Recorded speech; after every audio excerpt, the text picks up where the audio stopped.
이 시간 성경 봉독을 하도록 하겠습니다. 제1강 예수 그리스도의 족보 제1기의 구속경륜에 해당되는 본문은 마태복음 1장 1절로 6절 말씀입니다. 성경 혹은 교재 4페이지를 참조하시면 되겠습니다. 아브라함과 다윗의 자손 예수 그리스도의 세계라. 아브라함이 이삭을 낳고 이삭은 야곱을 낳고 야곱은 유다와 그의 형제를 낳고 유다는 다마락에서 베레스와 세라를 낳고 베레스는 헤스론을 낳고 헤스론은 람을 낳고 람은 아비나답을 낳고 아비나답은 나손을 낳고 나손은 살몬을 낳고 살몬은 라합에게서 보아스를 낳고 보아스는 룻에게서 오벳을 낳고 오벳은 이새를 낳고 이새는 다윗 왕을 낳으니라.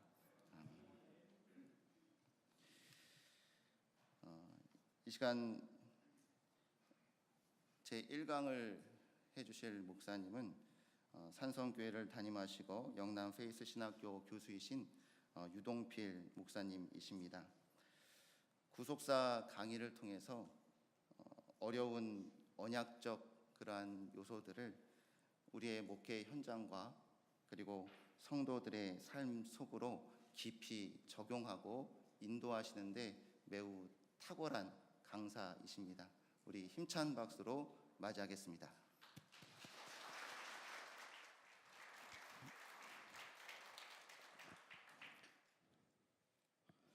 네, 감사합니다. 오랜만에 우리 충주 지역의 목사님들을 또 만나게 되는 것 같아요. 그동안 잘 지내셨죠? 안 계신가요? 그동안 잘 지내셨죠? 네, 오늘 이렇게 또 세미나 시간을 통해서 우리 목사님들에게 또 귀한 은혜의 시간이 되고 또 목회의 힘을 얻고 또 다시 한번 결단하고 다짐하는 귀한 시간이 될 줄로 믿습니다. 오늘 근본 세미나는 구속사 시리즈 3권에 있는 내용이죠. 아마 우리 목사님들 그동안 여러 번 또 강의를 들으신 분들도 있고 또 이 책을 통해서 이미 많은 은혜를 나눈 줄 압니다.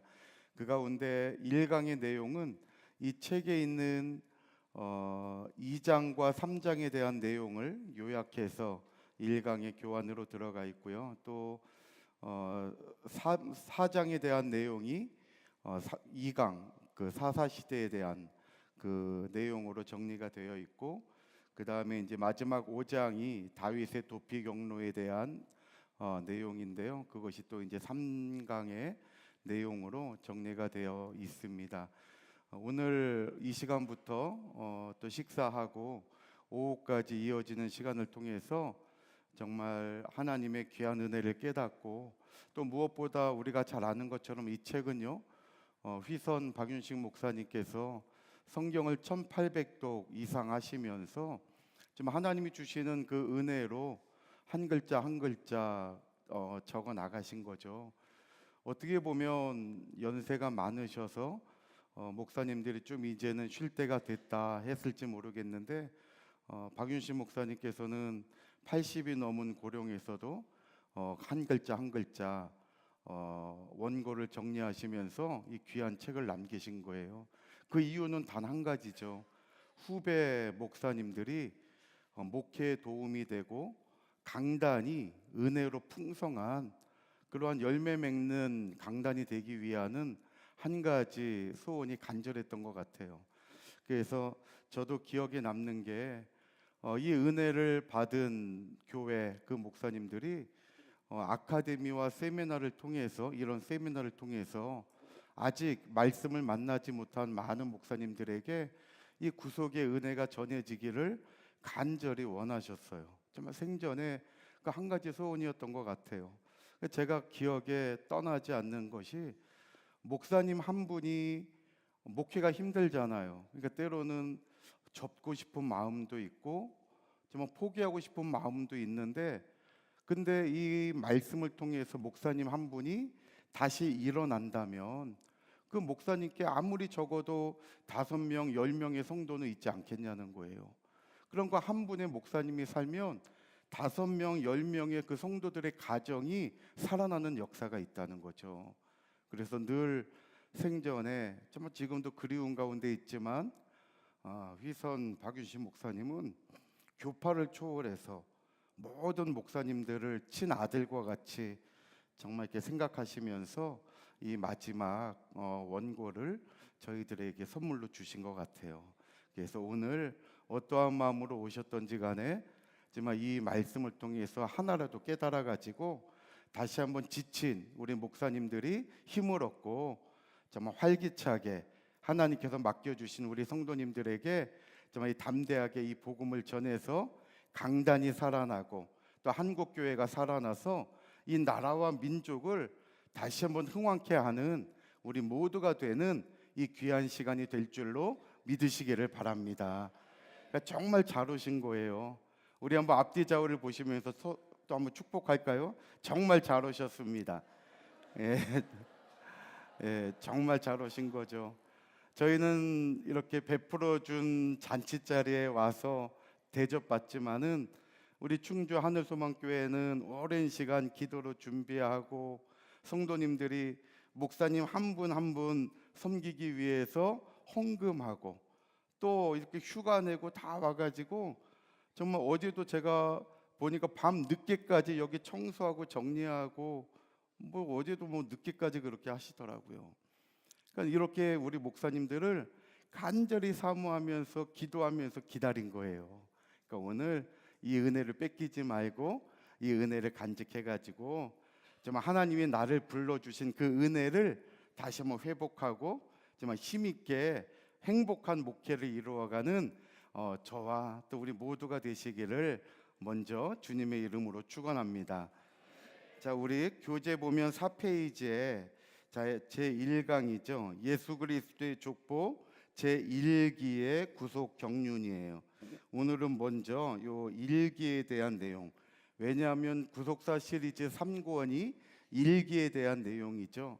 그리고 4권이 2기에 대한 내용이고 그 다음에 5권이 이제 3기에 대한 내용으로 구성이 되어 있죠. 그래서 오늘은 먼저 이 1기에 대한 내용을 오늘 세미나 시간에 이렇게 살펴보도록 하겠습니다.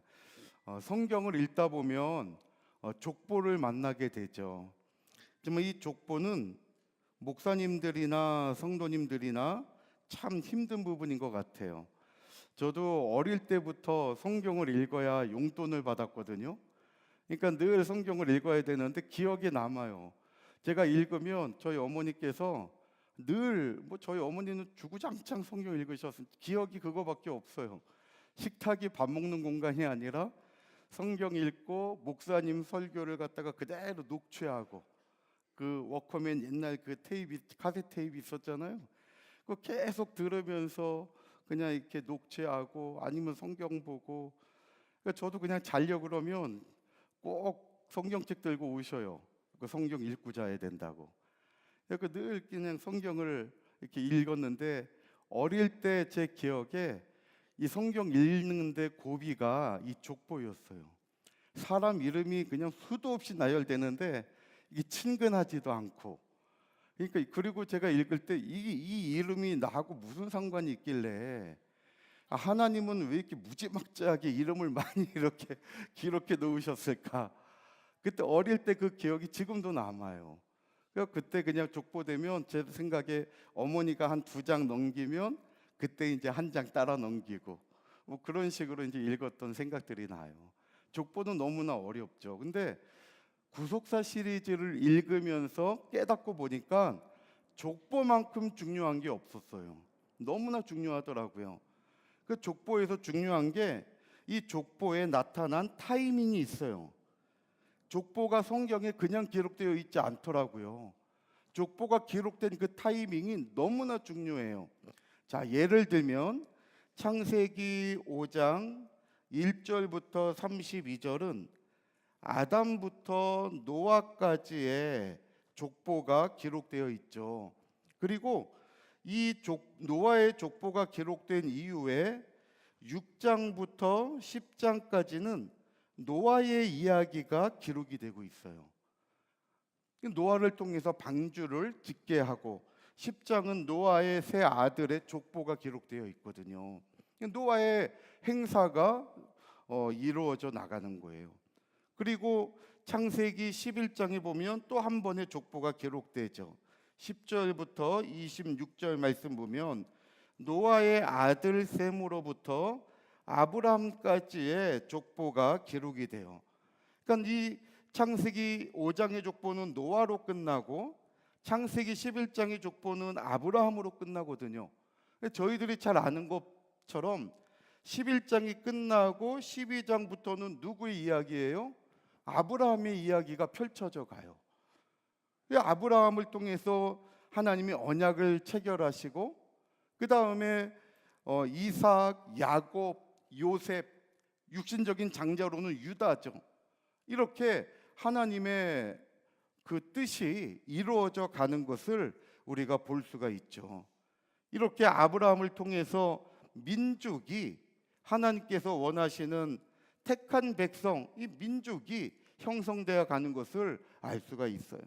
그리고 룻기서에 보면 룻기서 4장 18절부터 22절에 또 하나의 족보가 기록되어 있어요. 바로 유다의 아들인 베레스부터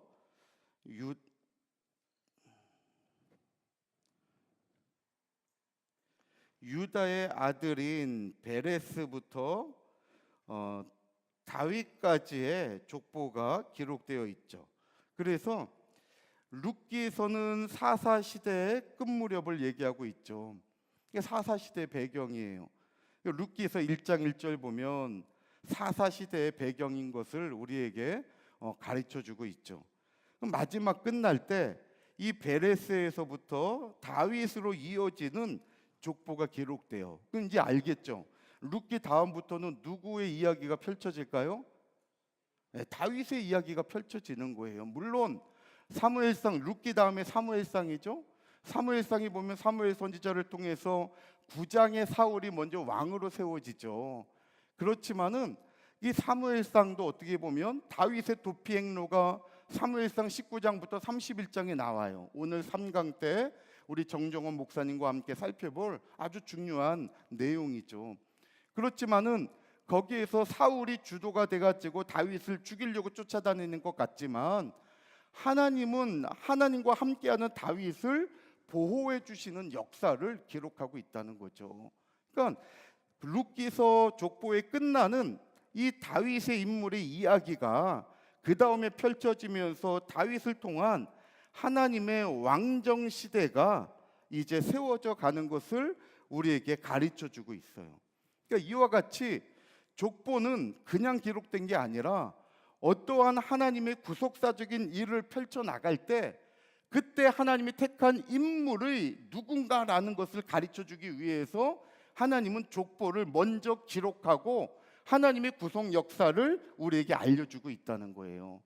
그러니까 이제부터 우리가 족보가 나타나면 야, 뭐 이렇게 이름들이 나타나 이게 아니라 거기에 그 계보를 통해서 마지막 신앙을 이어간 그 사람을 통해서 하나님은 뜻하신 역사를 펼쳐져 나갔다는 것을 우리는 알게 되죠. 그러니까 족보에서 마지막 사람을 보게 되면 이제는 우리는 기대하게 되는 거예요. 이 사람을 통해서 하나님이 어떠한 구속 역사를 펼쳐져 나갔는가.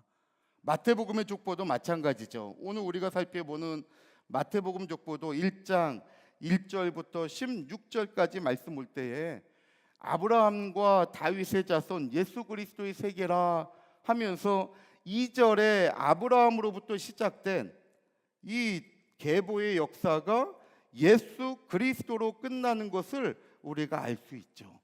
그러니까 예수 그리스도로 끝나고 신약은 뭐예요? 신약의 첫 그 주제가 족보예요. 그러면서 마지막 끝나는 예수 그리스도를 통해서 하나님의 구속의 역사가 이제는 완성되어져 가는 것을 우리에게 보여주고 있다는 거예요. 그래서 족보에는 아주 중요한 타이밍이 있다는 것을 우리에게 가르쳐 주고 있다는 것을 우리가 살펴볼 수가 있는 거죠.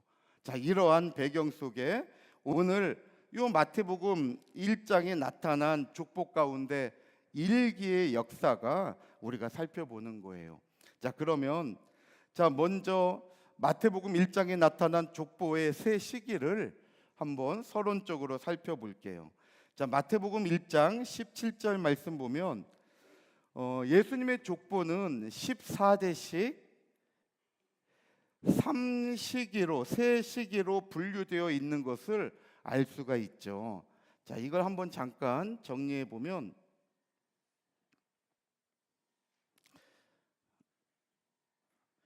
자, 일기의 역사가 마태복음 1장 2절부터 6절 상반절, 우리가 이제 오늘 살펴볼 주제예요. 그리고 2기의 역사, 구속사 시리즈 4권에 기록된 2기의 역사는 마태복음 1장 6절 하반절부터 11절까지 이어지게 되죠. 그리고 예수님의 족보 3기의 역사는 마태복음 1장 12절부터 16절까지 펼쳐지게 돼요. 1기는 아브라함부터 다윗까지의 역사가 기록되죠. 다윗이 헤브론을 통치할 때까지, 이때가 주전 1003년이 되죠. 아브라함의 출생은 주전 2166년이죠. 그리고 2기의 역사는 다윗으로부터 바벨론으로 이고할 때까지, 바벨론 포로로 끌려갈 때예요. 근데 이때가 언제냐면 저희들이 잘 아는 것처럼 바벨론 포로에 3번 끌려가잖아요. 그때, 그러나 여기 마태복음 6장 11절에 나타난 것은 2차 포로 때를 나타내요. 2차 포로 때. 그래서 이때는 주전 597년이 되겠죠. 그리고 3기의 역사는 바벨론 포로로 갔을 때부터 예수 그리스도께서 탄생하실 때까지의 역사죠. 예수 그리스도의 탄생은 우리 보수 신학에서 볼 때에 주전 4년의 역사가 되잖아요. 그러니까 아브라함부터 일기인 아브라함부터 다윗까지의 역사는 자그마치 1163년의 역사가 14명의 이름으로 압축되어 있다는 거예요. 또 2기의 역사, 다윗부터 바벨론으로 이고할 때까지는 주전 1003년부터 597년까지니까 406년의 역사가, 1003년에서 597을 빼면 406년이 되잖아요. 406년의 역사가 마찬가지로 14대로 기록이 되어 있는 거죠. 그리고 마지막 3기의 역사도 바벨론 2차 포로 때부터 예수 그리스도까지, 그러니까 597년에서 주전 4년을 빼니까 593년의 역사가 3기에 기록되어 있는 거죠. 이 3기가 마찬가지로 14대 기록되어 있는 거예요. 이것이 마태복음 1장 2절부터 16절에 기록되어 있는 내용이죠. 우리 구속사 시리즈 책에 비교하면 1기는 3권에 잘 정리가 되어 있고 2기는 4권에 잘 정리가 되어 있고 또 3기는 5권에 잘 정리가 되어 있는 거죠. 그러니까 주전 1163년 이 1기 14대의 기간을 이제 오늘 저희들이 살펴보려고 하는 거예요. 그러니까 아브라함부터 다윗까지, 그러니까 마태복음 1장은 1절부터 17절은 저희가 마음만 먹으면 순간 다 읽잖아요. 그런데 뭐 1분도 걸리지 않아요. 그런데 우리가 읽는 1분의 시간 동안 우리를 향한 하나님의 구속의 역사는 자그마치 2162년의 역사가 흘러가고 있다는 거예요. 그러니까 마태복음 1장 2절부터 16절까지는 2162년의 역사가 41명의 이름으로 압축되어 있다는 것을 알 수가 있어요. 그래서 참 이 놀라운 하나님의 구속 역사를 우리가 이 구속사 시리즈 책을 통해서 밝히 깨닫게 됐다는 것이 너무나 큰 은혜인 것 같아요. 그래서 꼭 이 책을 다시 한번 펼쳐보시면서 하나하나 우리 목사님들이 성도님들에게 그대로 가르친다면 반드시 이 말씀을 듣는 성도님들에게 변화가 일어나고 교회가 다시 한번 힘을 얻는 능력의 역사가 있을 줄 믿으시기를 바랍니다. 제가 울산에서 극동방송 설교를 참 많이 했거든요. 그때 극동방송에서 하나님의 구속사 이야기라는 프로그램을 따로 만들어 줬어요. 그래서 제가 그때 이 3권 책을 10분 분량으로 했거든요. 이 3권 책을 제가 전부 다 10분 분량으로 다 잘랐어요. 그래가지고 1년 넘더라고요. 매주 하는데 1년 넘더라고요. 그래가지고 이걸 다 읽은 적이 있어요. 다. 근데 놀랍게 이게 이제 은혜 받으면 성도들이 전화가 오잖아요. 저는 이 책을 그냥 읽은 거거든요. 10분 분량이 잘라가지고 조금 이제 요약할 부분은 요약하고 그렇게 했는데 전화가 와가지고 이 말씀을 계속 듣고 싶다고. 그래가지고 그 성도들을 극동방송에서 저하고 연락을 시켜줘가지고 그때 이 당시에 많은 저희 교회 나오는 성도는 아니었죠. 울산에서 신앙생활하는 그런 말씀을 사모하는 많은 분들하고 교제를 나눈 적이 있어요. 그러니까 읽기만 해도 이 말씀이 살아있기 때문에 능력이 나타나는 거예요.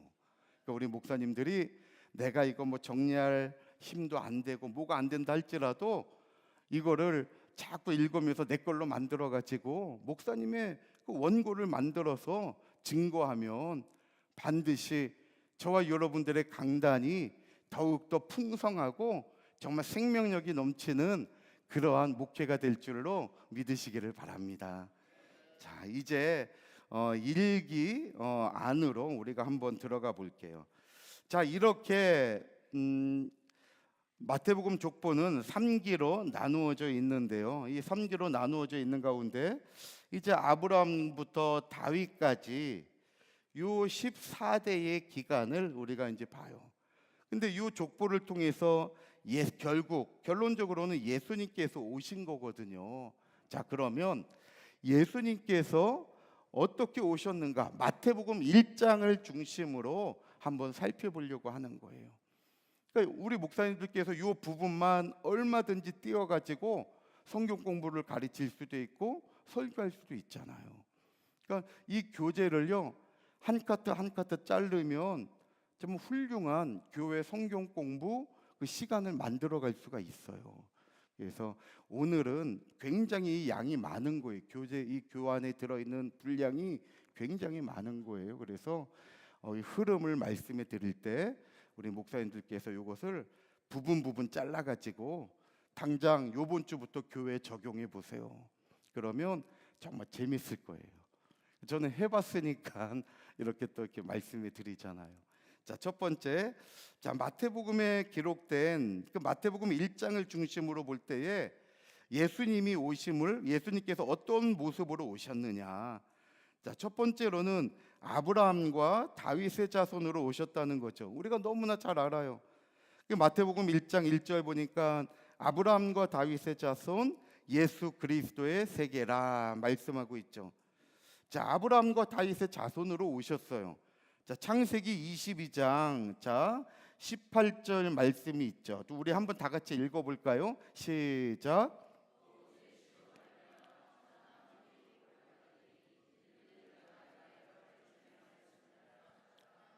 아멘. 여기 보니까 창세기 22장을 우리가 잘 알죠. 하나님께서 아브라함에게 독자 이삭을 바치라고 한 거예요. 그 아브라함이 그 말씀에 순종해서 독자 이삭을 바쳤잖아요. 그리고 났더니 하나님께서 아브라함을 복 주시는데 그 가운데 18절 보니까 아브라함아 내 씨로 말미암아 그랬어요. 네 씨로 말미암아 천하 만민이 복을 얻는다.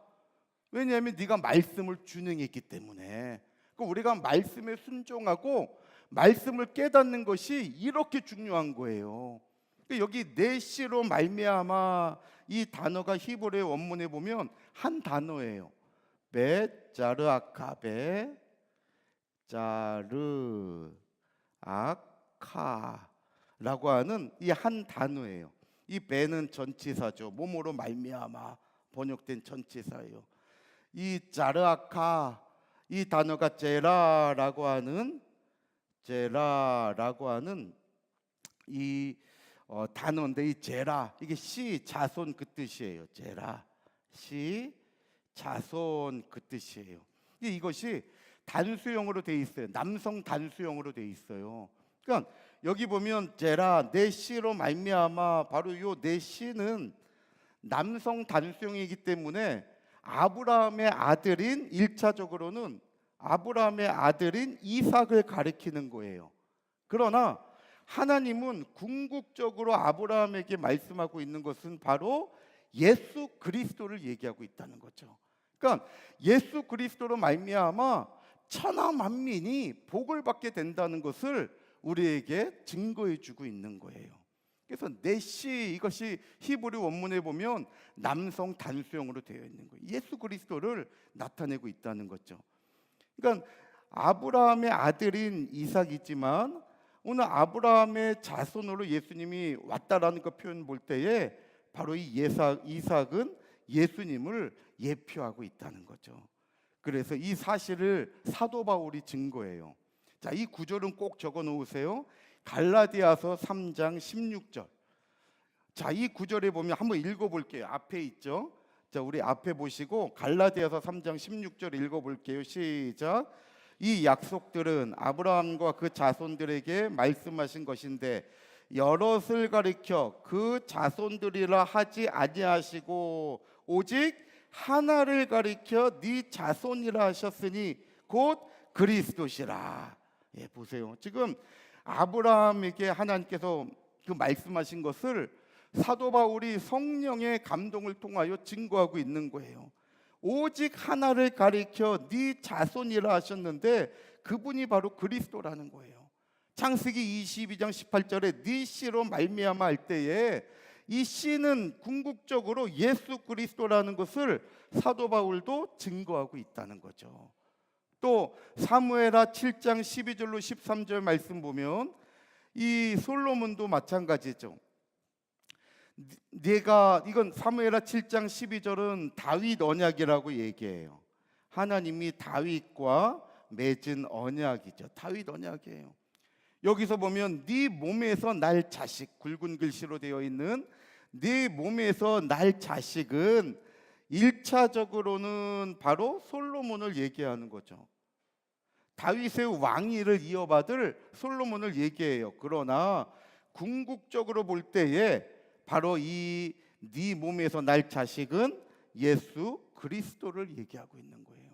그래서 솔로몬도 예수 그리스도를 예표하고 있다는 것을 얘기하는 거죠.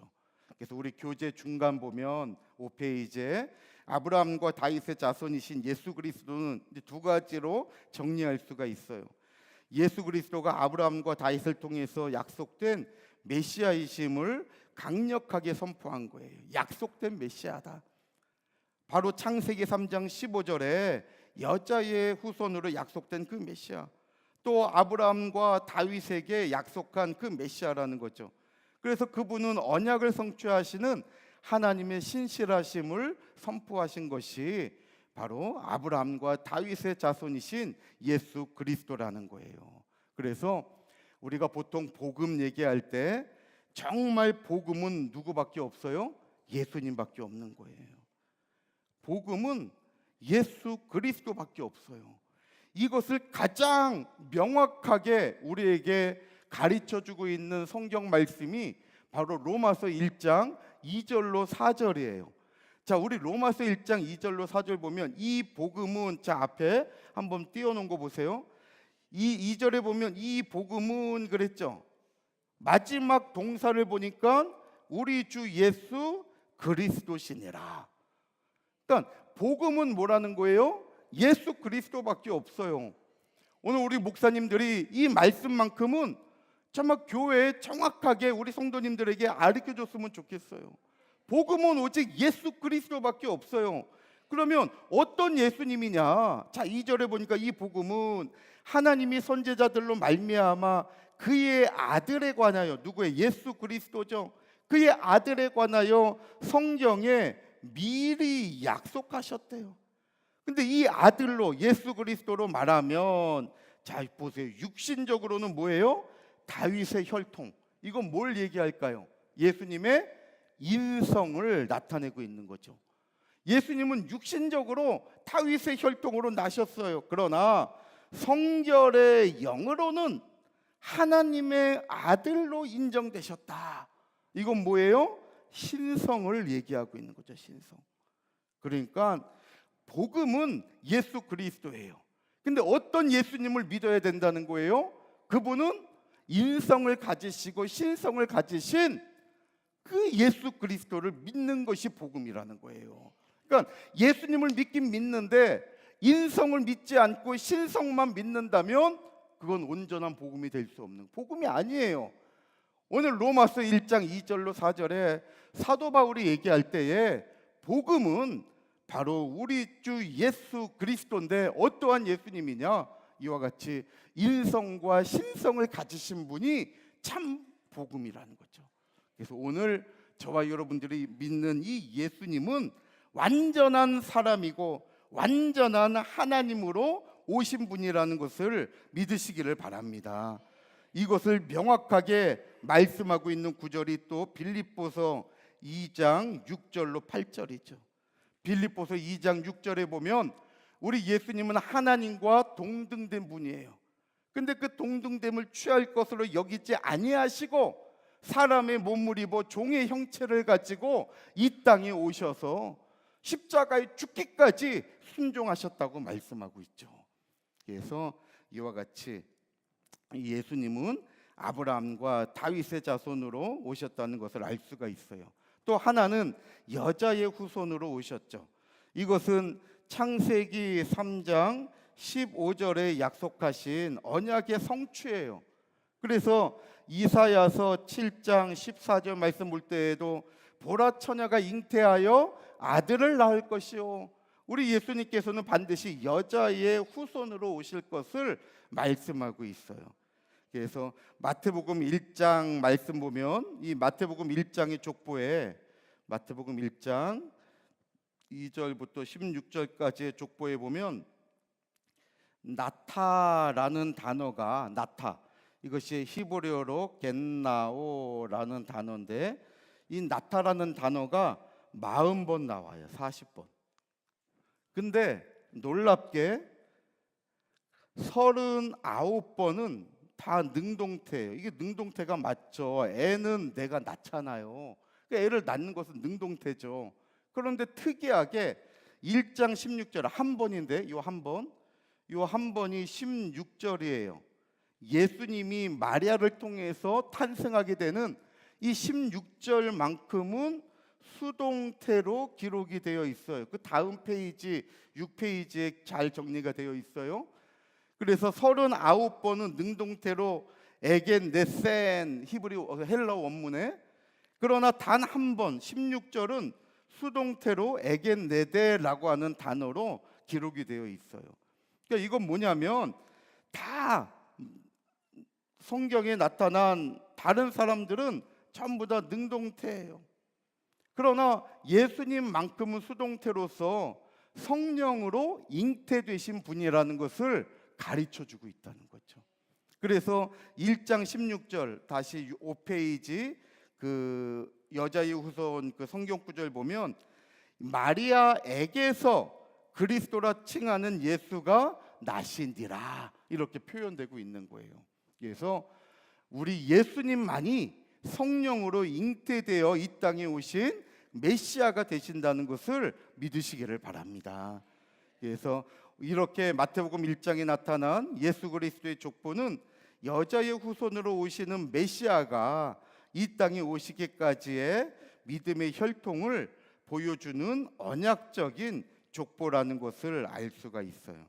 자, 그러면 아까도 말씀드렸지만 마태복음 족보의 구조를 이제 크게 두 번째예요. 다시 한번 정리해 보면 17절에 보면 아브라함부터 다윗까지 14대 또 다윗부터 바벨론으로 사로잡혀 갈 때 이것은 몇 차 포로라 그랬어요? 네, 2차 포로라 그랬죠. 그 옆에다가 2차 포로 적어 놓으면 훨씬 정리가 됐죠. 2차 포로 이때가 주전 597년이에요. 그래서 바벨론으로 사로잡혀 갈 때까지 또 14대 또 바벨론으로 사로잡혀간 후부터 그리스도까지 14대라 그랬죠. 그래서 1번 동그라미에 보면 지금 6페이지 하단이에요. 아브라함부터 다윗까지 전부 아까 말씀드렸죠. 1163년.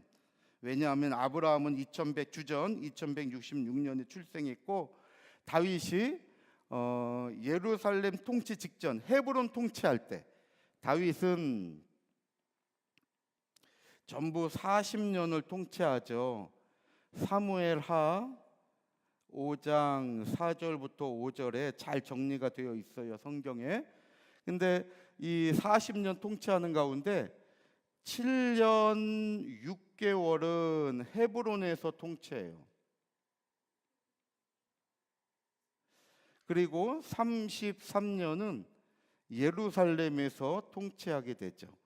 그래서 7년 6개월은 헤브론에서 유다 지파를 다스리지만 이후에 예루살렘으로 와서 온 이스라엘을 통치하게 되는 것을 알 수가 있죠. 이 다윗의 40년이에요. 그래서 요 예수님 족보의 분기점은 바로 이 7년 6개월 끝날 때까지 요때가 주전 1003년이 되는 거죠. 1003년까지. 왜냐하면 다윗의 이 40년을 연대로 보면 주전 1010년부터 970년까지 40년을 통치하잖아요. 그래서 요 1010년부터 970년인데 요것도 나누면 주전 1010년부터 1003년까지 그리고 주전 1003년부터 970년까지 이렇게 나눌 수가 있는 거예요. 그래서 1010년부터 1003년까지는 이게 사무엘하 5장 4절로 5절에 보면 잘 나와 있어요. 이때는 헤브론에서 통치한 거고 그 다음에 예루살렘의 주전 1003년에 와서 970년까지 통치한 거죠. 그러니까 사무엘하 11장에 보면 다윗이 우리아의 아내를 범하는 장면이 나오잖아요. 이때는 바로 1003년 이후가 된다는 것을 알 수가 있죠. 1003년 이후가 된다는 것을 우리가 흐름을 통해서 알 수가 있어요. 자, 그 다음에 제2기 이제 7페이지로 넘깁니다. 제2기는 다윗부터 바빌론 이구할 때까지 이때 아까 406년이라 그랬죠. 왜냐하면 다윗이 예루살렘 통치할 때가 주전 1003년이고 또 바벨론 2차 침공으로 여고냐가 바빌론에 끌려갈 때는 주전 597년이기 때문에 1003년에서 597년을 빼면 406년이 되잖아요. 그 다음에 3기는 바벨론에 이구한 후부터 예수 그리스도까지 593년이에요. 근데 이 3기의 역사가 이제 중요한 것은 바로 이거죠. 이 3기의 역사는 바로 이스라엘의 성장기, 그 성장기에서 쇠퇴기로 넘어갔다가 다시 회복하게 되는 이 역사를 바로 마태복음 1장의 족보가 보여주고 있다는 거예요. 자, 이것을 언약의 관점에서 한번 정리한다면 성장기는 언약의 시작이에요. 자, 왜냐하면 성장기는 아까 얘기했죠. 아브라함부터 누구 때까지예요? 다윗 때까지죠. 다윗 때까지. 또 쇠퇴기는 다윗부터 바벨론의 포로로 끌려갈 때예요. 그 다음에 회복기는 바벨론 포로에서 예수 그리스도 탄생할 때까지예요. 이것이 요 성장기, 자, 요 부분이 마태복음 1장 2절부터 6절 상반절까지고 요 쇠퇴기에 대한 부분이 마태복음 1장 6절 하반절부터 11절까지죠. 그 다음에 회복기에 대한 내용이 성경에는 마태복음 1장 12절부터 16절까지예요. 근데 이것을 언약적인 관점으로 보면 성장기 때는 아브라함과 다윗과 언약을 체결했잖아요. 그러니까 언약의 시작이 될 때죠. 그러나 쇠퇴기 때에는 이 언약을 상실하게 돼요. 이스라엘 백성들이 언약을 상실하게 돼요. 그러니까 언약을 상실하니까 하나님의 징계가 임하게 되죠. 이것이 바벨론 포로로 끌려가게 되는 거예요. 성전이 무너지게 된 거죠.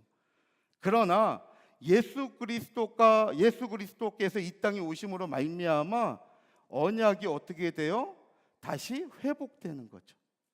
그리고 예수 그리스도로 말미암아 그 언약은 최종 성취가 되는 거예요.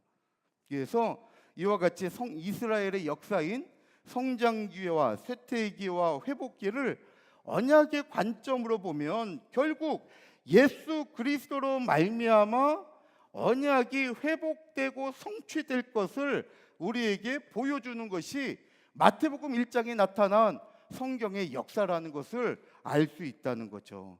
또 이것을 인물적으로 본다면, 아까 여기 이제 인물적으로 살펴봤잖아요. 인물적으로 본다면 아브라함은 민족을 이루죠. 아브라함을 통해서 하나님께서는 완전한 민족을 이뤄서 이삭, 야곱, 유다로 확고하게 세워 나가게 되죠. 그리고 다윗을 통해서 나라가 견고하게 세워지게 되죠. 그러니까 이때는 인물로 볼 때에도 민족에서 나라로 어떻게 되고 있어요? 성장하고 있는 거잖아요. 그러니까 성장기예요. 그러나 이렇게 세워졌던 나라가 바벨론 포로로 쇠퇴하게 되는 거죠. 그래서 이렇게 성장했던 나라가 쇠퇴하게 되는 거예요. 바벨론 포로로 쇠퇴해 나가게 되죠. 그래서 바벨론 포로 때 이 나라가 망하고 말잖아요. 완전히 불타버리게 되고 주전 586년에 다 끌려가 버리고 말잖아요. 그러니까 언약을 잃어버리니까 그 세워진 나라가 하나님의 징계를 받아서 망하고 마는 거예요. 그러나 다시 하나님은 예수 그리스도로 말미암아 회복시키고 성취해 나가신다는 것을 말씀하고 있죠. 그래서 예수님은 이 땅에 오실 때 참 빛으로 오신 분이에요. 나라가 망해서 어두움이 짙게 깔려 있는 그 역사 속에 예수님은 참 빛으로 이 땅에 오신 분이죠. 그래서 우리가 잘 아는 요한복음 8장 12절이나 9장 5절 말씀 볼 때 또 12장 46절도 마찬가지죠. 이 구절들 보면 내가 세상의 빛이라고 말씀하고 있잖아요. 캄캄하여서 하나님의 말씀을 깨닫지 못해요. 어디로 가고 있는지 분간하지 못할 때 예수님은 참빛으로 우리 가운데 오셨다는 것을 말씀하고 있는 거죠.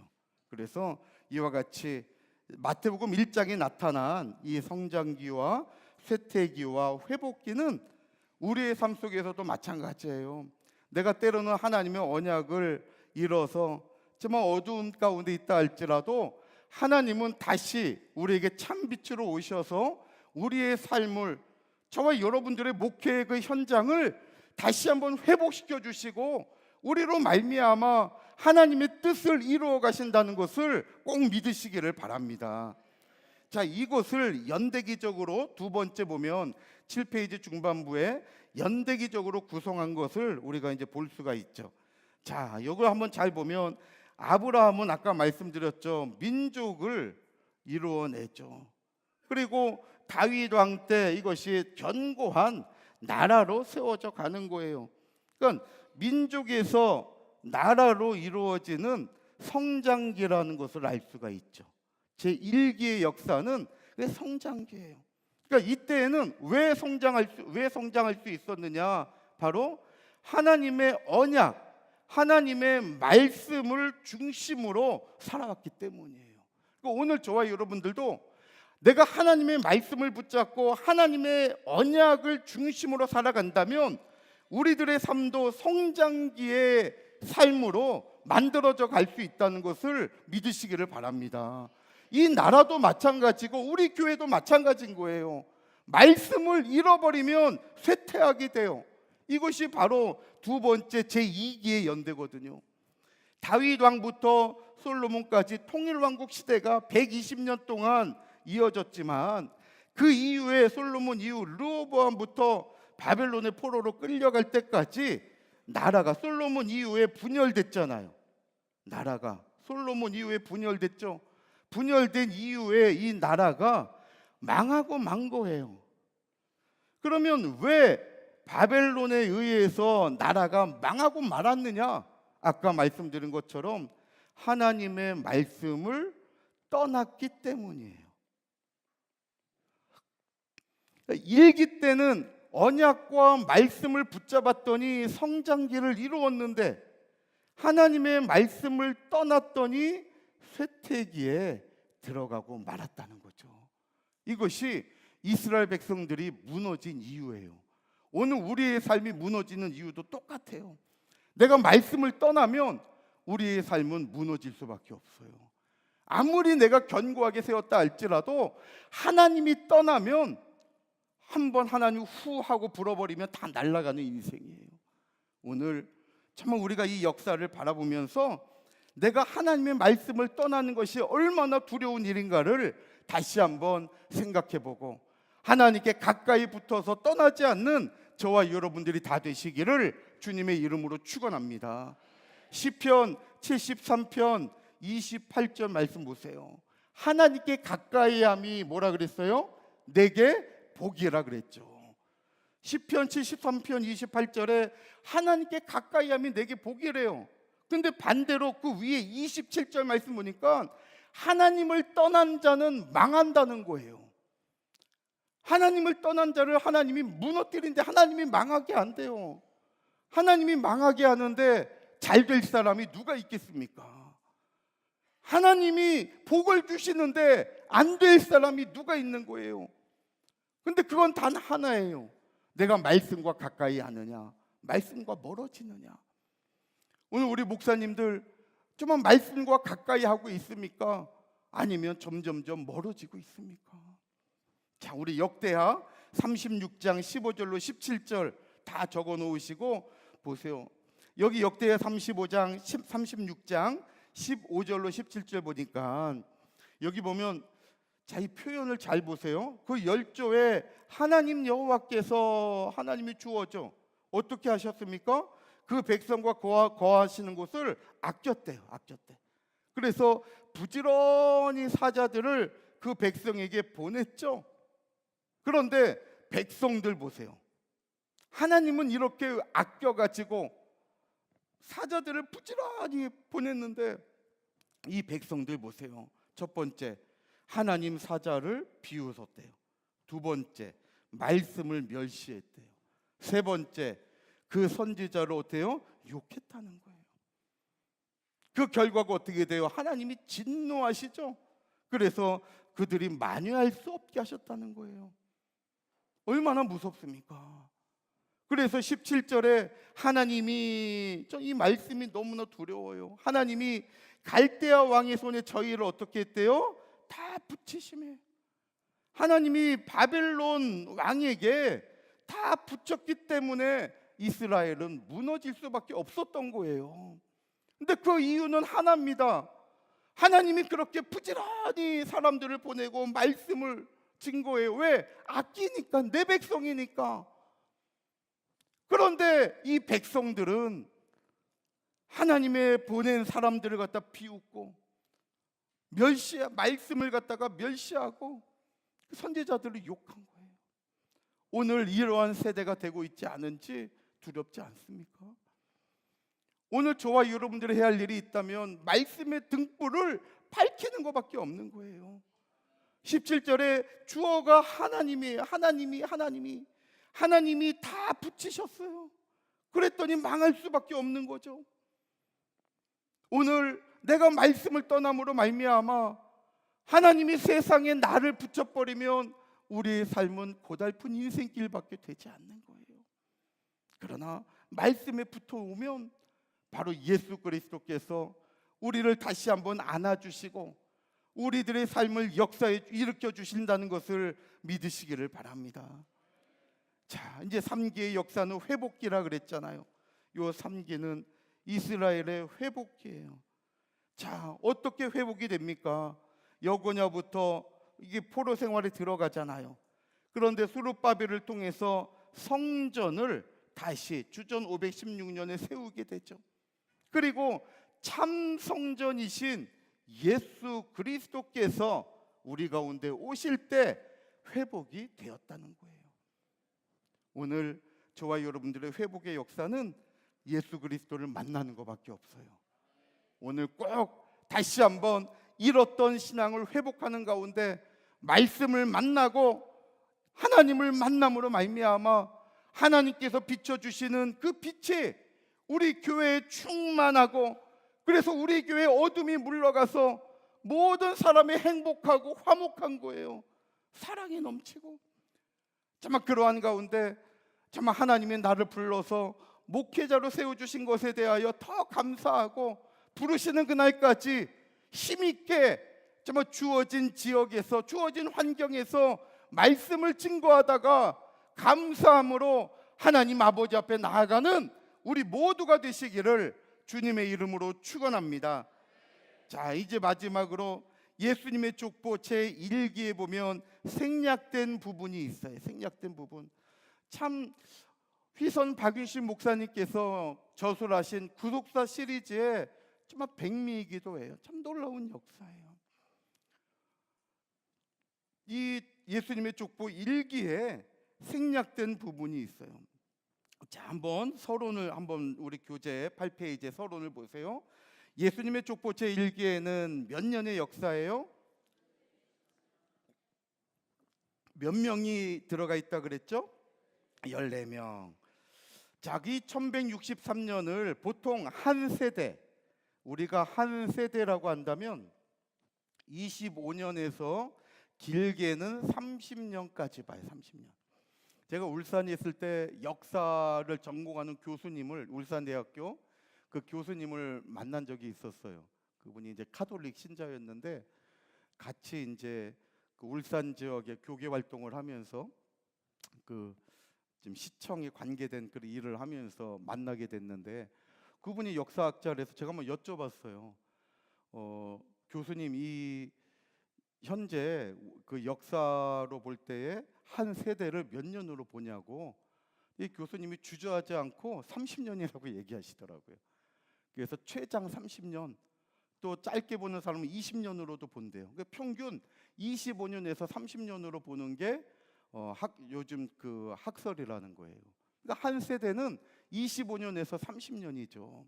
그러니까 히브리 원문으로 볼 때 도르 마도르 세대라고 하는 것은 아이가 성장해서 다음 세대 아이를 낳을 때까지의 기간, 그러니까 그래서 25년에서 30년의 시간을 잡는 거죠. 그러면 1기의 역사가 아까 1163년의 역사라 그랬잖아요. 이것을 한 대가 25년으로 생각하고 25년으로 나누면 46.52년이 돼요. 46.52년. 그러니까 이건 뭐냐면 한 대가 주전 1163년일 경우에는 한 대가 46.52년이 된다는 거죠. 한 대가. 그러니까 이걸 다시 정리하면 이 1163년을 대수로 쉽게 다시 정리하기 위해서 이 1163년을 대수로 계산하면 대략 46대, 46에서 47대가 된다는 것을 우리에게 가르쳐 주고 있는 거예요. 그러니까 1기가 아브라함부터 다윗 왕까지인데, 다윗이 헤브론을 통치한 주전 1003년, 아브라함이 출생한 2166년, 그러니까 이 역사는 1163년이에요. 그러니까 한 대 25년으로 계산하면 46대에서 47대가 들어가야 이상이 없는 거예요. 그런데 지금 14대밖에 안 들어갔으니까 얼마나 많은 세대가 생략되어 있는가라는 것을 우리가 알 수 있다는 거죠. 그래서 이것을 우리가 찾아볼 수가 있어요. 그러면 우리가 마태복음 1장 족보에서 하나 알 수 있는 것이 뭐냐면, 마태복음 1장 족보에서는 전부 다 14대씩 끊고 있잖아요. 아까 17절 말씀 볼 때에. 그러면 우리가 의도적으로 하나님께서 지금 14라고 하는 숫자에 맞추고 있는 걸 알 수가 있죠. 왜 하나님은 14라는 숫자에 맞춰가지고 예수님이 오시게 하셨을까? 자, 14는 7 더하기 7이잖아요. 그러니까 7이 두 번 있죠. 7은 완전수잖아요. 7은 완전수. 그렇기 때문에 14라고 하는 숫자는 뭐예요? 완전하고 완전한 숫자가 14예요. 그래서 이것은 뭐냐면 구속사의 완전한 시기를 얘기하는 거예요. 하나님께서 펼치시는 구속사의 완전한 시기를 요 14라고 하는 숫자에다가 맞췄다는 거죠. 그래서 하나님은 이 구속사의 완전한 시기, 그래서 예수님이 이 땅에 오신 것도 우연찮게 온 게 아니라 구속사의 완전한 시점 속에 예수님께서 오셨다는 거죠. 그래서 갈라디아서 4장 4절에 보면 때가 참에 예수님께서 여자의 후손으로 오셨다고 얘기하고 있죠. 그 때라고 하는 것이 우리 인간의 시간을 얘기하는 단어잖아요. 그러니까 예수님께서도 이 구속사의 완전한 시간 속에 오셨다는 것을 가르쳐 주고 있는 거예요. 그래서 마태복음 1장은 이와 같이 구속사의 완전한 시기를 강조하기 위해서 14대라고 하는 숫자로 세 시기로 끊어서 예수님이 오시는 길을 의도적으로 기록을 한 거예요. 그렇기 때문에 여기에는 각 기수마다 생략된 사람들이 많이 있다는 것을 알 수 있는 거죠. 자, 그러면 마태복음 1장 1기에 나타난 14명을 한번 볼게요. 자, 아브라함부터 시작이 됐죠. 아브라함, 이삭, 그다음에 야곱, 유다, 그다음에 베레스, 그다음에 헤스론, 람, 그다음에 아미나답이죠. 그다음에 아미나답이 나손을 낳았다 그랬죠. 그다음에 살몬, 보아스, 그다음에 오벳, 그다음에 이세, 이렇게 14명이 지금 기록이 되어 있거든요.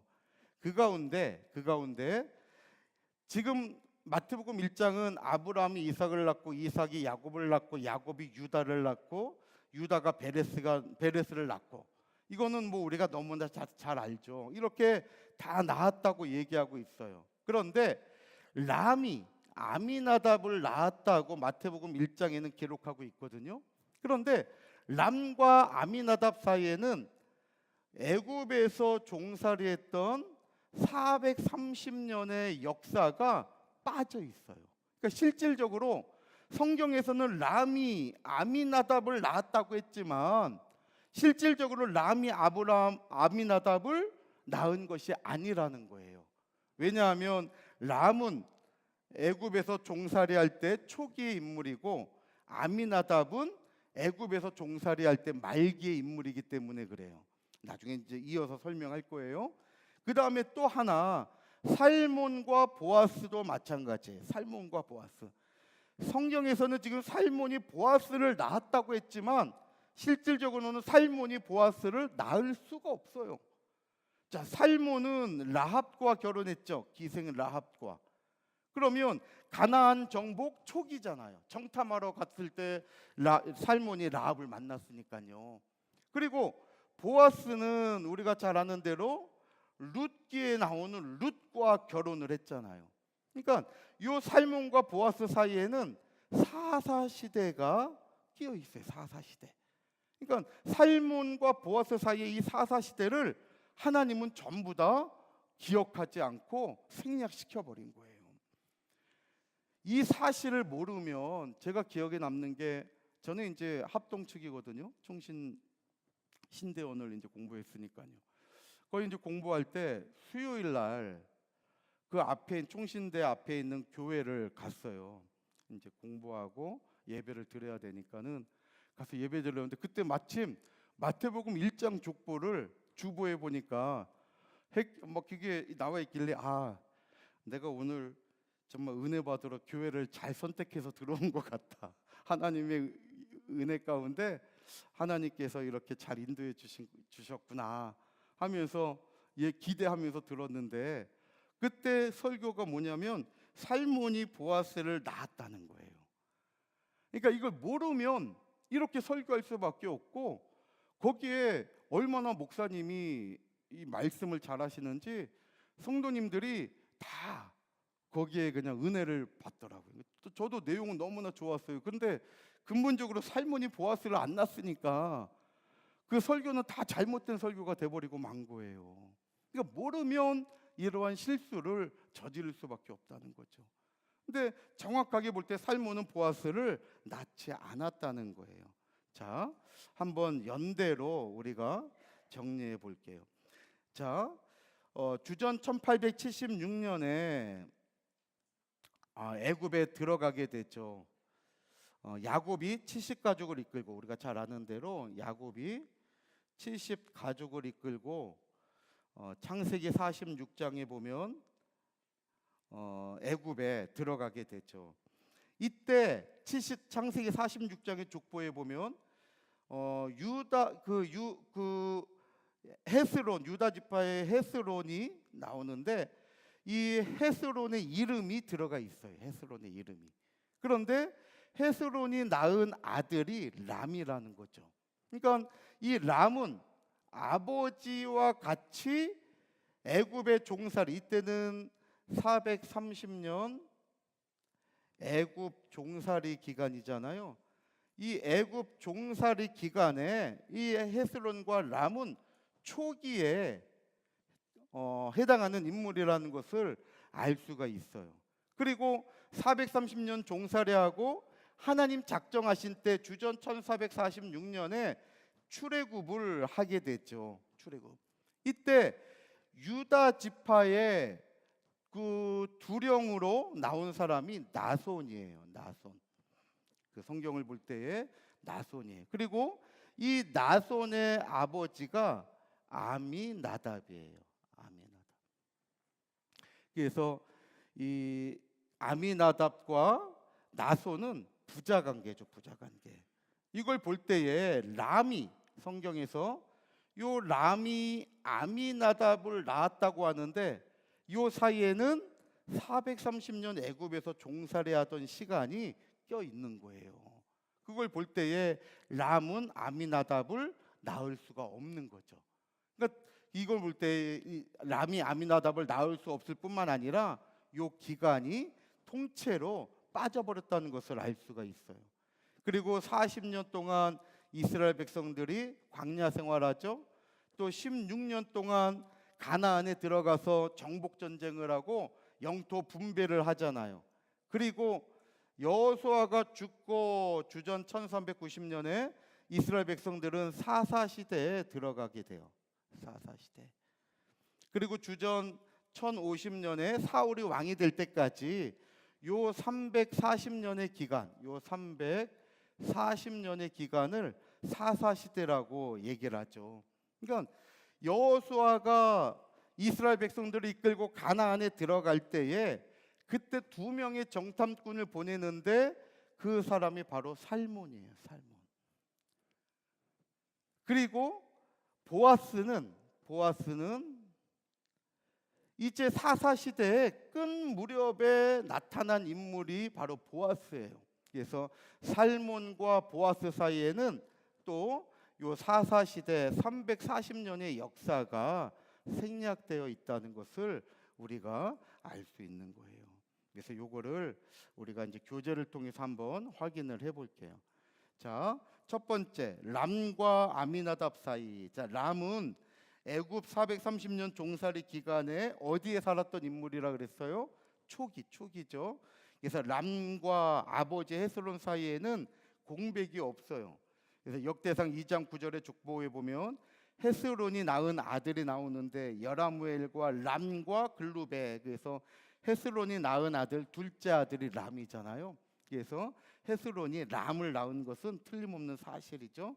자, 그 다음에 9페이지에 넘기면 람의 아버지 헤스론은 애굽에 들어갈 당시 야곱의 70가족 명단에 들어가요. 창세기 46장 12절에 보면 베레스의 아들 헤스론 이렇게 들어가 있어요.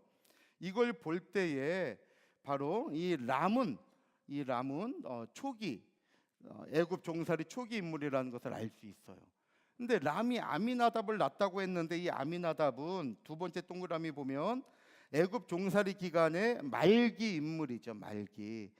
자, 왜냐하면 아미나답의 아들이 나손인데 아까 제가 말씀드린 대로 출애굽할 때 유다 지파의 그 지도자로 바로 이 나손이 등장해요.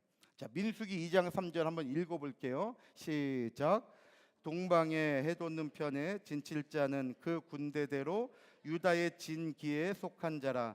유다 자손의 족장은 아미나답의 아들 나손이요 그랬죠. 이와 같이 이 나손은 출애굽할 때에 유다 지파의 족장으로 살았던 거예요. 그러니 이 민수기 2장 3절은 그 민수기 10장 14절에도 반복되고 있어요. 민수기 10장 14절에도 이 말씀이 반복되고 있어요. 그러니까 이런 거 볼 때에 이 나손이 그 애굽 종살이 끝나고 출애굽할 때 지도자가 됐기 때문에 그 아버지 아미나답도 출애굽할 때에 초기 인물이라는 걸 알 수 있죠. 그러니까 애굽 종살이에서는 마지막 인물, 이 애굽 종살이 할 때에는 이 아미나답도 마지막 인물이라는 것을 알 수가 있는 거예요. 그래서 아론이 이제 그 출애굽할 때 광야 출애굽해서 이스라엘 백성들이 광야 생활에 들어가잖아요. 이 광야 생활의 첫 번째 대제사장이 아론이었잖아요. 아론. 근데 아론이 결혼한 엘리세바가 바로 이 나손의 누이예요. 나손의 누이. 그러니까 아미나답, 지금 아미나답이 나손을 낳고 그랬잖아요. 이 아미나답에게는 나손이라고 하는 아들과 그 다음에 엘리세바라고 하는 딸이 있었던 거예요. 근데 나손은 유다 지파의 출애굽 시 유다 지파의 족장이었고 엘리세바는 아론과 결혼을 했잖아요. 그러니까 그 아버지 아미나답도 똑같이 광야 생활 초기 인물이라는 것을 알 수가 있잖아요. 그러니까는 아까 말씀드린 대로 요 애굽에서 종살이했던 430년의 시간이 람과 아미나답 사이에 있는 시간이고 이 시간의 거의 대부분은 하나님께서 뺀 거예요. 그럼 그 이유가 있겠죠. 자, 3번 동그라미 보니까 하나님은 이스라엘 백성들이 애굽에서 종살이하던 430년의 기간에 대부분을 족보에서 생략하셨어요. 왜냐하면 그 화살표 보니까 우상을 숭배하고 안식일을 지키지 않았던 시간이죠. 다시 얘기하면 그 시기는 하나님을 멀리했던 시간이에요. 하나님을 멀리했던 시간. 그러니까 우리도 신앙생활 한다고 하면서 하나님을 멀리하면 하나님은 그러한 나의 시간을 기억하실까요? 안 하실까요? 안 하신다는 거예요. 내가 만약에 60년을 살았다. 그런데 내가 그 가운데 한 10년 정도는 교회 생활한다고 하면서 내 할 것만 한 거야. 내 할 것만.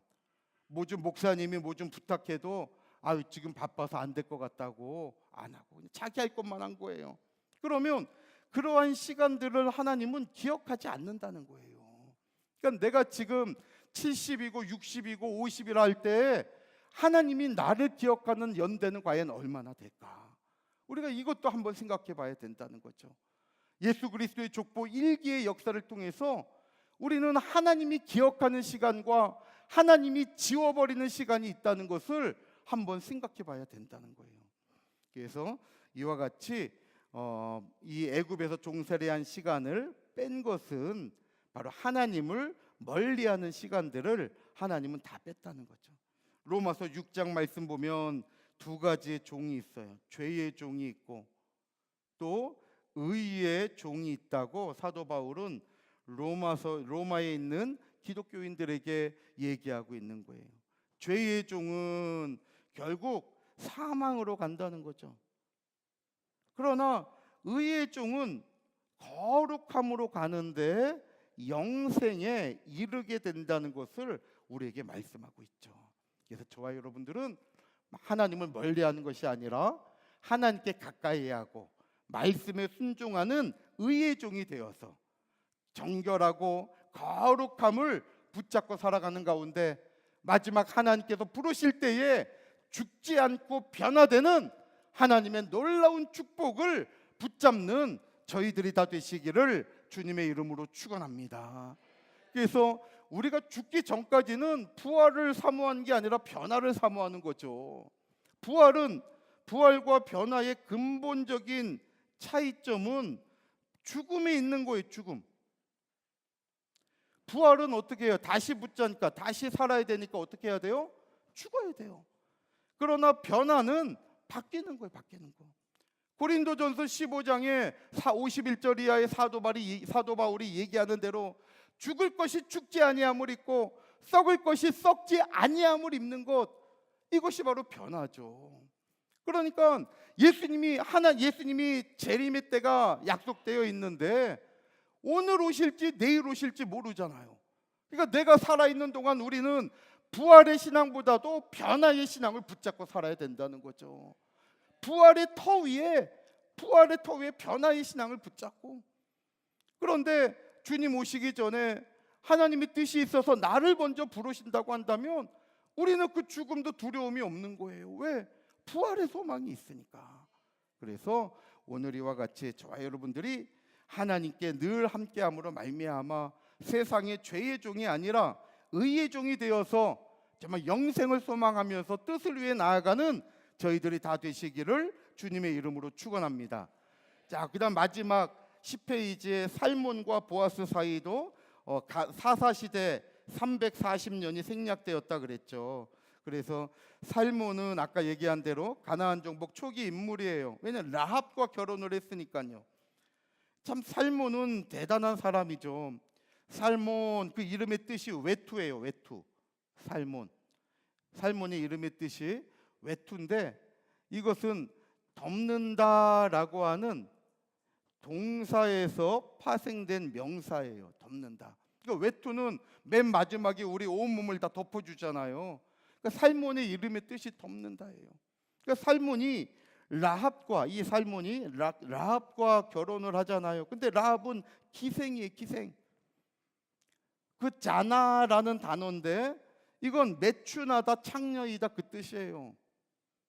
근데 이 기생 라합과 결혼을 했는데 살몬은 라합의 그 허물을 다 덮어준 거예요. 그걸 들춰내는 것이 아니라 그 모든 것들을 다 덮어가지고 그러니까 무조건적으로 이 라합을 사랑해 준 거죠. 바로 이러한 살몬은 예수 그리스도를 예표하는 인물이에요. 바로 예수님은 은혜로 정말 회개하고 돌아오는 우리들을 그냥 조건 없이 덮어주시는 거죠. 우리를 맞이해 주시는 거예요. 그러나 이 보아스는 사사시대 말기의 인물이라 그랬죠.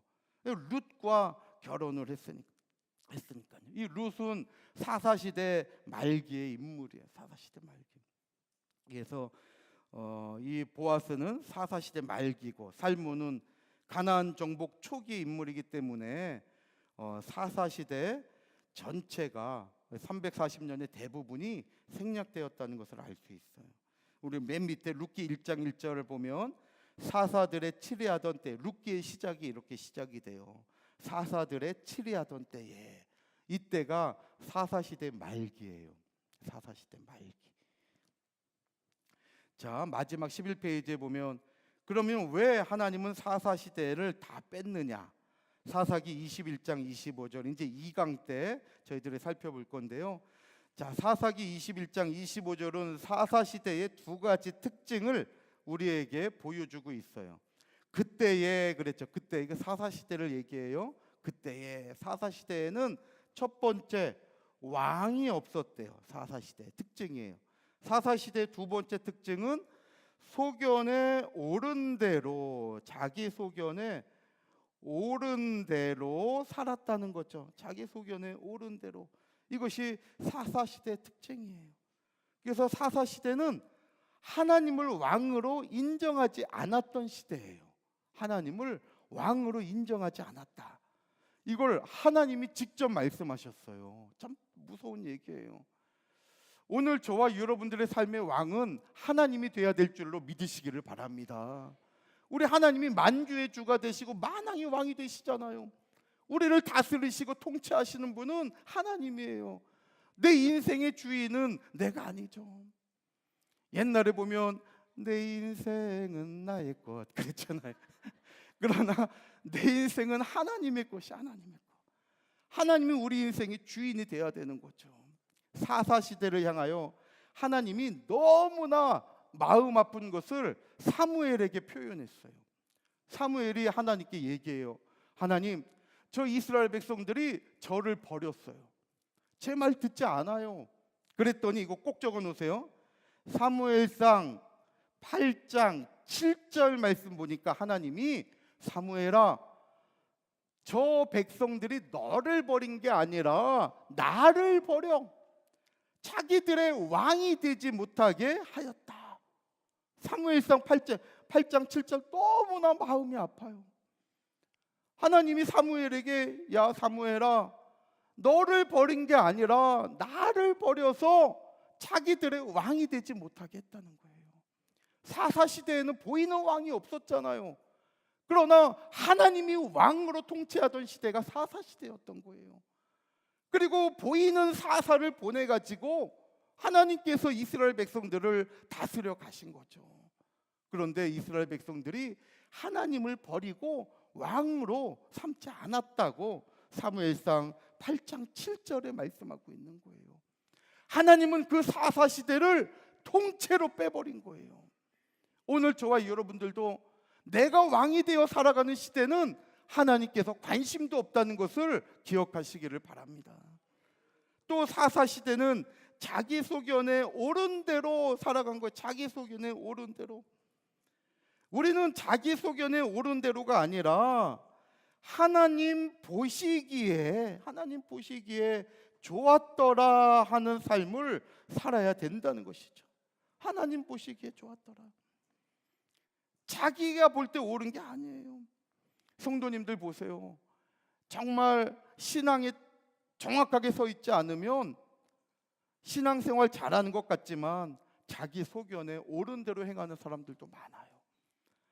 다른 사람은 둘째치고 지금 우리들은, 저와 여러분들은 내 자기 소견에 옳은 대로 목회를 하고 자기 소견에 옳은 대로 삶을 살아가고 있습니까? 아니면 힘들고 어려워도 하나님 보시기에 좋았더라 이것을 바라보면서 인내하며 믿음으로 지금도 견디며 살아가고 있습니까?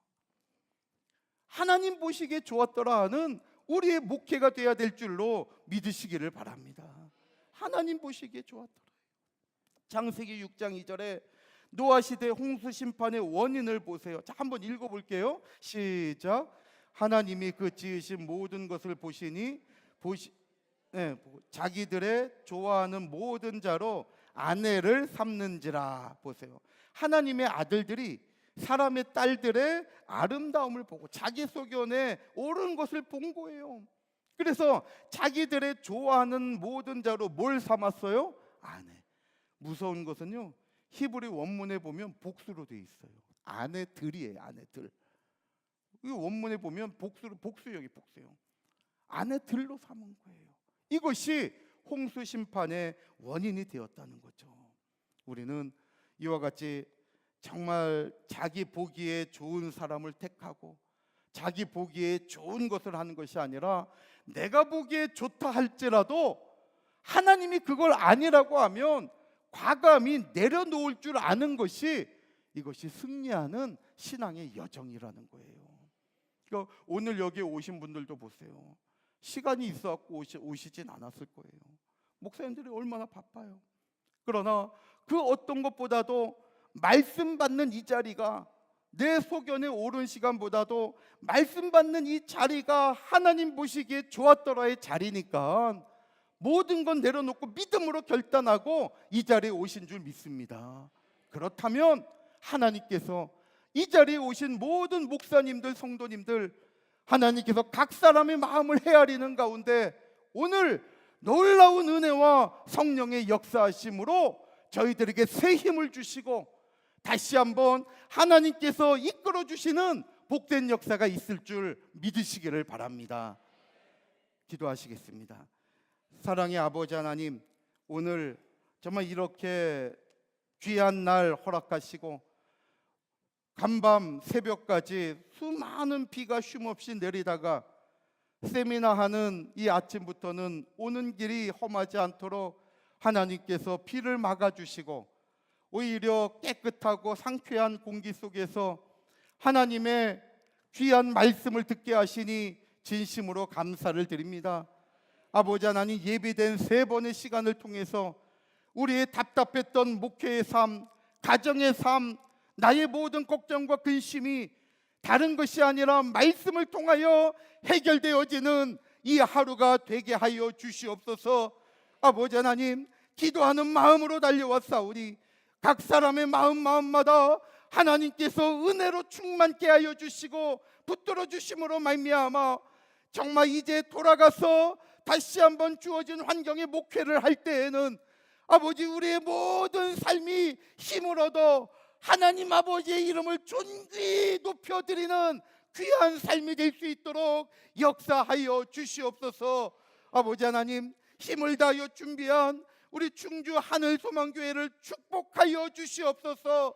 목사님과 한마음이 되어서 자기 소견에 옳은 대로를 버리고 하나님의 뜻에 순종하여 나온 성도님들 한 분 한 분을 축복하여 주시사 하나님이 함께 하시고 살아계셔서 나와 함께 하시는 그 놀라운 증거가 다시 한번 아버지의 뜻에 순종하는 힘이 되게 하여 주시옵소서. 아버지 하나님, 교제하는 시간 외에도 함께 하시고 식사하고 나누는 모든 시간들을 위해 한 분도 소외됨이 없이 기쁘고 즐겁고 행복한 이 하루가 되게 하여 주시옵소서. 감사드리오며 이 모든 말씀 우리 주 예수 그리스도 이름 받들어 기도 올리옵나이다. 아멘.